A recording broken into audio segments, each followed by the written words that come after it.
Welcome back to this very special Colorado Buffaloes version of Take It To Go. I'm Kiara. And I'm Lena.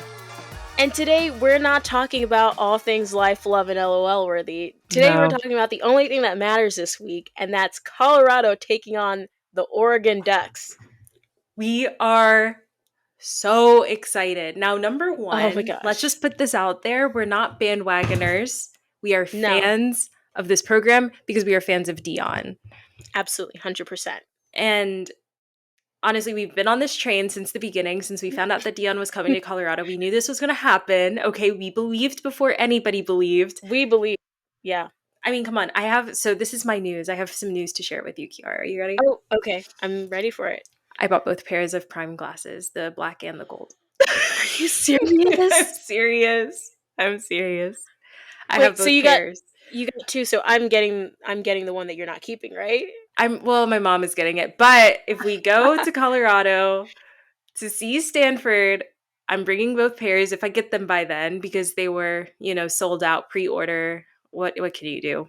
They're so popular right now. They're sold out. Everybody wants the Coach Prime glasses. Are you serious? They sold 1.2 million units after the Nebraska game.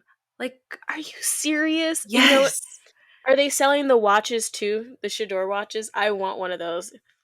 I don't know, but I'm not. I didn't look into that one. But it's probably like millions of dollars. If they come before the game, I'm bringing you a pair. We're gonna sit there in the stands with our prime glasses on. That's right.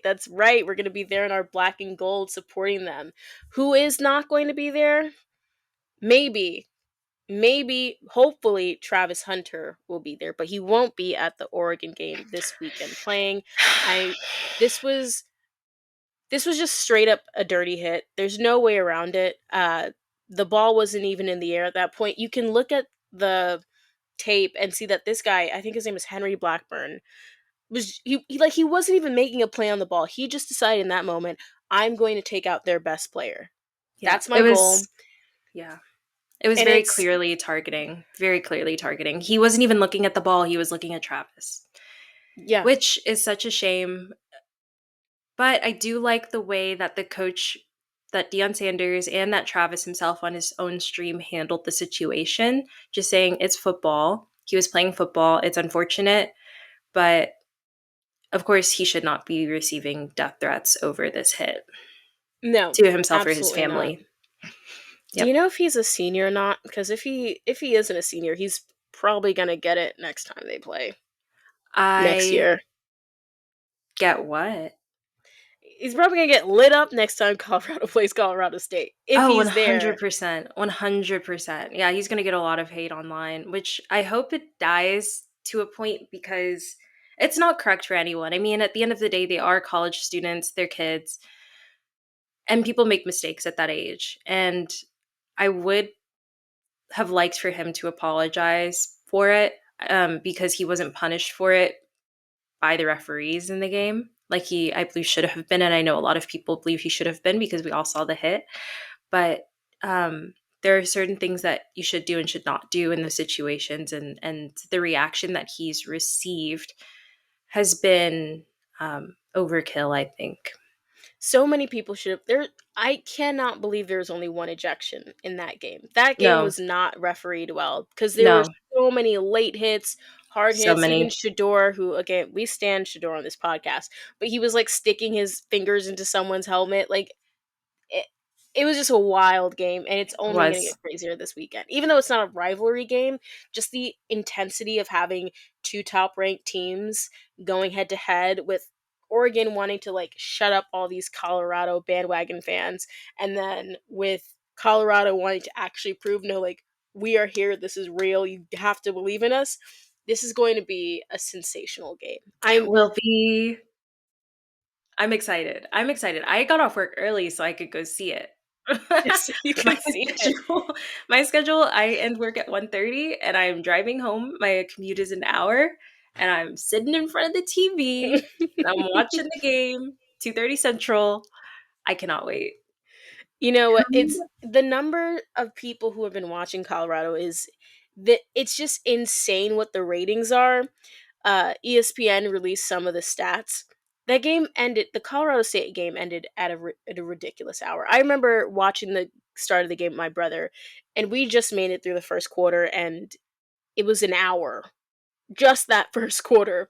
But at 2:15 a.m. Eastern time, which is when that game ended, the game still registered 8.2 million viewers, an audience that was more than 1 million viewers bigger than the peak audience of any other college football game that week. At 2 Wow. o'clock in the morning on the East Wow. Coast. Yeah, I was up until 1 a.m. and I was sitting there, bloodshot eyes, but so excited. I mean, Hmm. honestly, the best parts of that game happened at the end of the fourth quarter into Yes. overtime, double overtime. Oh, Which, oh, it's crazy. And when I'm Shador there, returned for 98 yards? a 98 98 yard drive. Are you kidding me? Like, and I remember I was up watching it, and I'm there, and I'm seeing the drive, and they score, and I'm just texting my brother. I'm texting the family group chat, and no one is answering me. And I'm like, I can't be the only one in the house who's up watching this right now. So this is a bed. I'm under my bunk bed right now. That's where I record. I climbed out of my bunk bed at 2 o'clock in the morning, ran all the way downstairs to wake up my brother because he fell asleep in the fourth quarter. And like, I can show you my text. Like, I'm just texting like him, Timothy over and over and over again because I was just freaking out about Shador at 2 o'clock in the morning. And Yes. it was so good. It was I so good. couldn't I'm so sleep. glad I didn't miss it. After the game ended, I had to have a debrief with my parents. I was like, "Mom, Dad, this is what happened." And they were sitting there watching the entire thing with me, but I still had to debrief and I sat up for probably another half an hour in bed, like trying to go to sleep, but like, wow, it was so good. Oh my gosh. Okay, props to Mikey Harrison, number 87, who got I all the love catches, him. the I two-point love him now. conversions. He was there. I would not like, oh my goodness. So after Travis Hunter went out, everyone was like, ah, it's over, it's over. And I'm sitting there like, do you really think that the only person Deion Sanders recruited on this team is Travis Hunter? Like, mind you, it's spectacular, okay? He's Heisman candidate, Yeah. phenomenal player. There's no doubt about it that he's a rare one, okay? But you have to depend on the other people on your team. That's why you have a depth chart.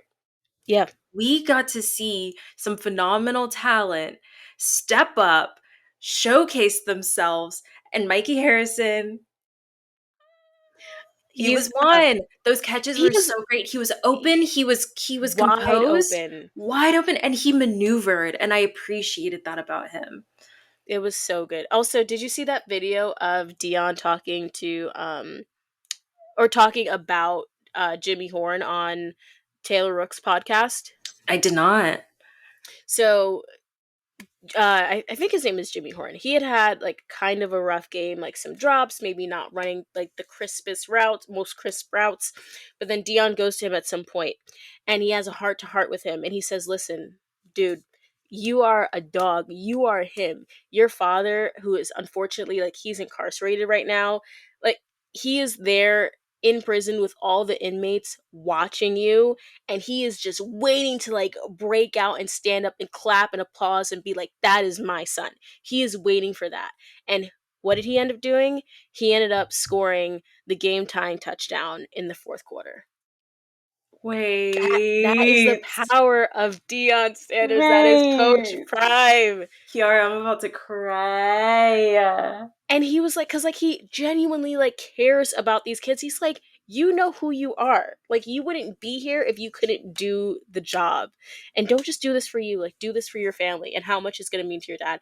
I bet his dad was freaking out. Like that wherever he was watching the game, that entire room probably went absolutely insane. Because like obviously it's not just them rooting for him. It's like the entire world rooting for Colorado in that moment. Are you Stop. crying? I'm crying.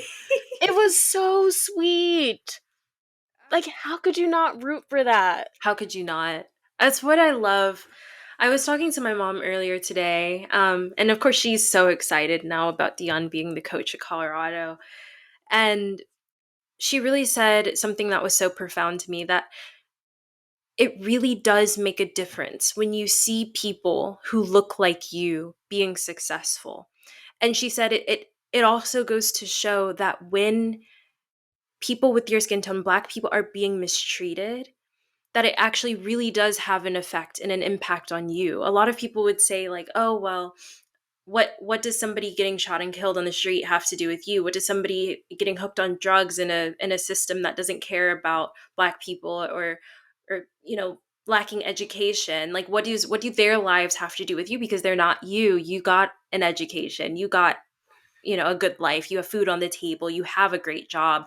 But it's like, no, like when you see these people who are being harmed by society in a sense, because it's not set up for their success, it really does impact you in a negative way. And the same can be shown with Deion being so successful and having these boys that come in, these young men that come in and are doing great things on the field, but also great things for their community as well. You just see, you have a sense of accomplishment of I just what's a word? There are just so many words that I could use to describe how I They're feel easy to about this root for. program. They and are. and it's easy to celebrate them. Like the good and the great thing is, like, there's so many teams out there who are bad, and they've got kids who are prisoners, kids who commit crimes abusive to women, get accused of all these things, X, Y, and Z. Like, but like, you don't see that with any of the kids any of the guys on this team. Like, No, they and they're have a lot held of to a higher personality. standard. They They're are held. held to that standard because, like, even Coach Sanders said, like, you are not going to do that and still be on this team. Like, if you No. mistreat women, if you do anything like that, like, do not talk to me. Yeah, like, Like, don't have your delete my mom number. call me. Like, it's over for you. And Yeah, like that, and to call up all the women who were in their program to say that in front of them, like, we're going to treat them with respect, that matters a ton to me. And that I does. believe that that's actually the standard that he holds his players to, because it's not uncommon to see players get involved in misbehavior, and Right. they're running Right. a tight ship over there. Right. And it's nice that he's taking these group of men and he's making them even better, not just for football, but for their lives, for their families, just making them into to great members of society. I mean, I know that I can already tell a lot of these guys, they might not go to the NFL, but heck, they're going to make an impact in whatever they do because they can take whatever they learned from Coach Prime and put it into that area of life that they need it. I mean, he's motivational. He's He life really is. changing. And it's such a blessing to be able to even just be a fan of his and to be able to get an inside look at his program, hear what he has to say, and be able to also apply it to ourselves if we want. Like I know I've applied it.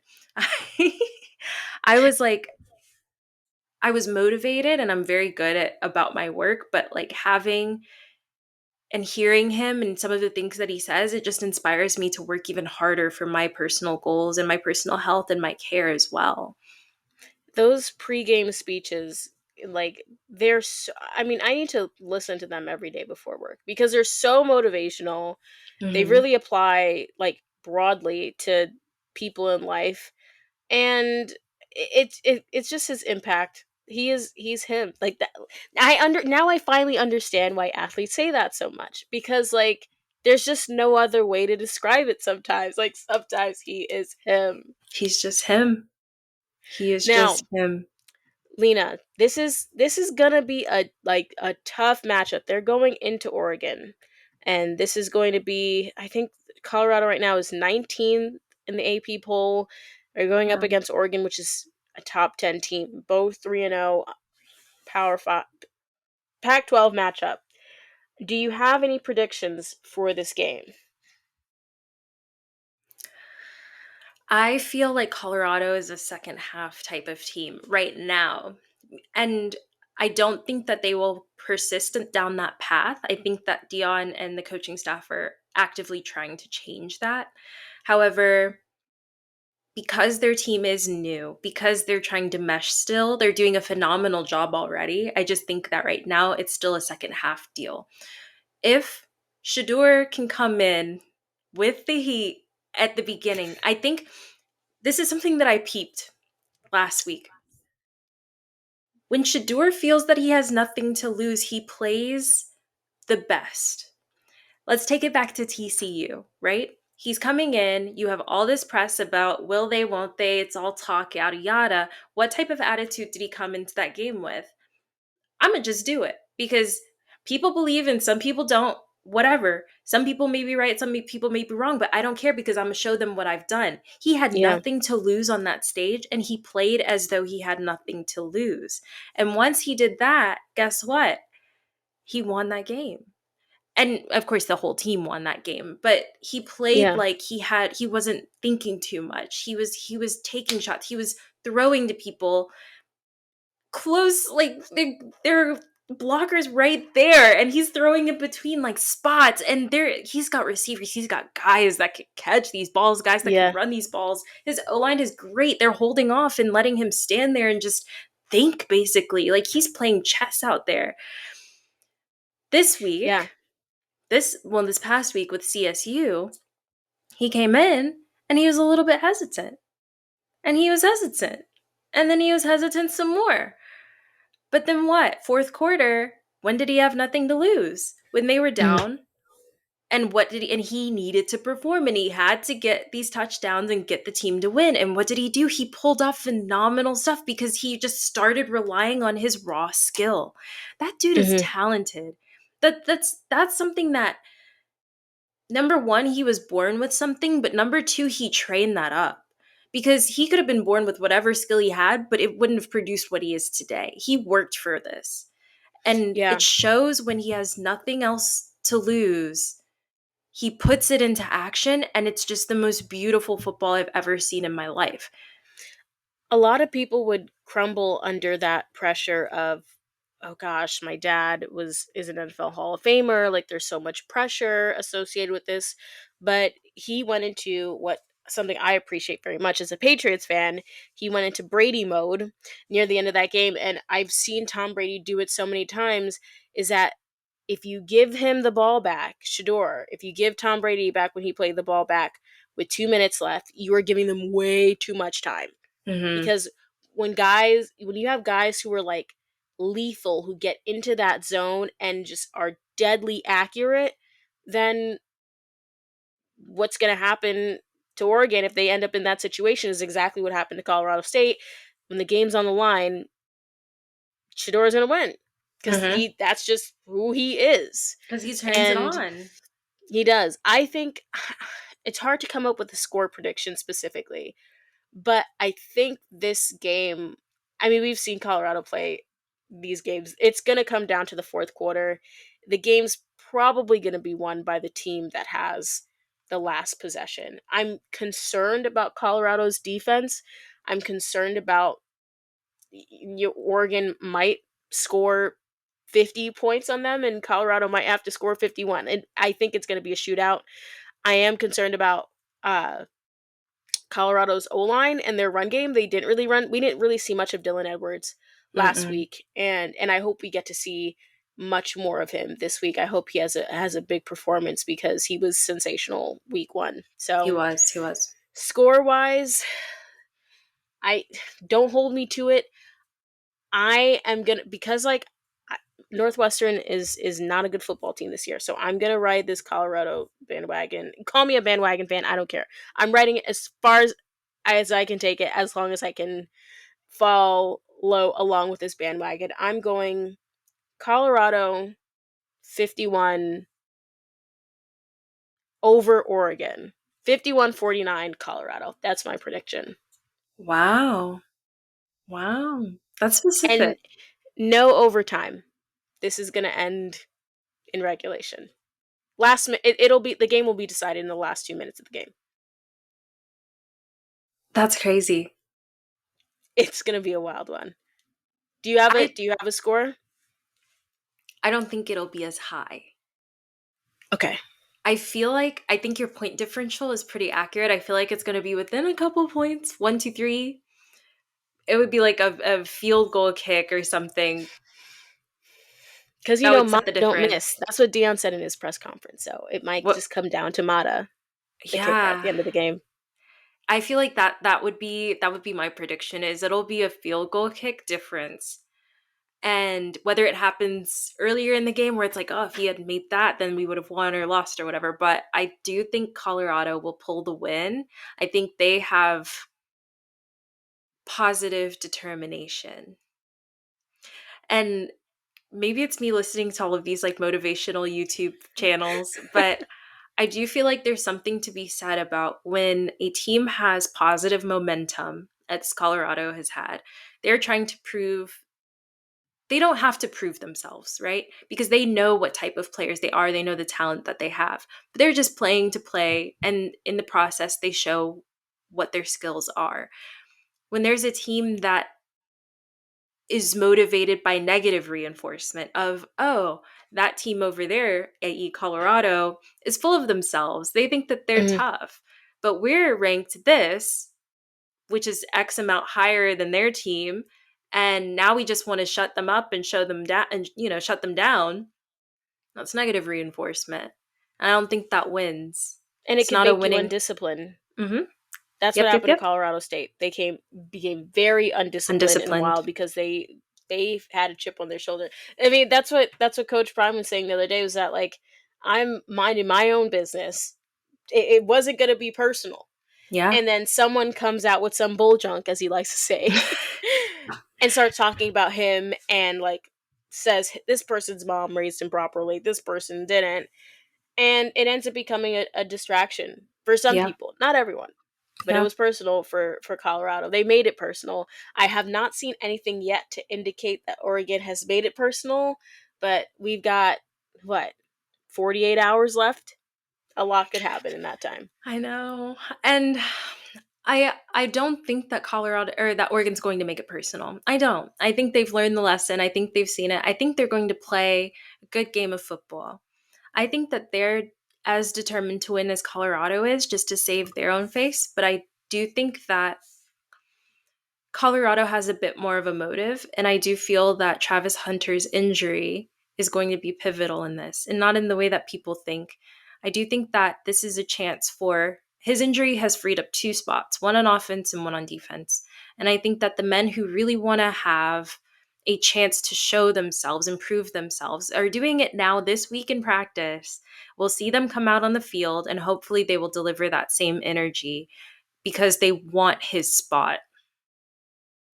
Will That's they take right. it? No, probably not. It's Travis Hunter. But at least they'll get a chance to showcase themselves. And I hope that we actually get to see them. And honestly, who am I to say? Because who am I to judge? I'm no one to judge. Because honestly, they might come out, show out, and knock him to the curb. Like, you just don't know in sports, right? And you don't know with the talent that he has, because this is Coach Prime. This is the team that he's put together. And he does believe in every single one of those players.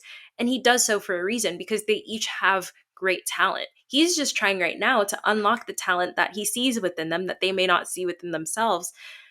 And if somebody gets unlocked, who knows what type of force he's pulling out. Yeah, So, I think he said only, like not 100% of players believe yet, but I think he said it's at like 98%. So you yeah. need a couple percentage more players to believe. Yeah.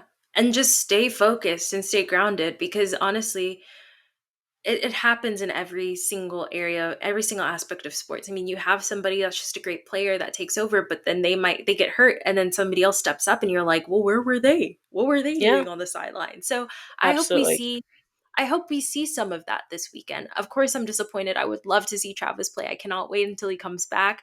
But I do think that, like I said, this past game, we saw some talent step up. Mikey Harrison. So I hope we have another Yeah. Mikey Harrison situation next week with a brand new face. Because let me meet the team. I want to know more Yes. names. So Yes.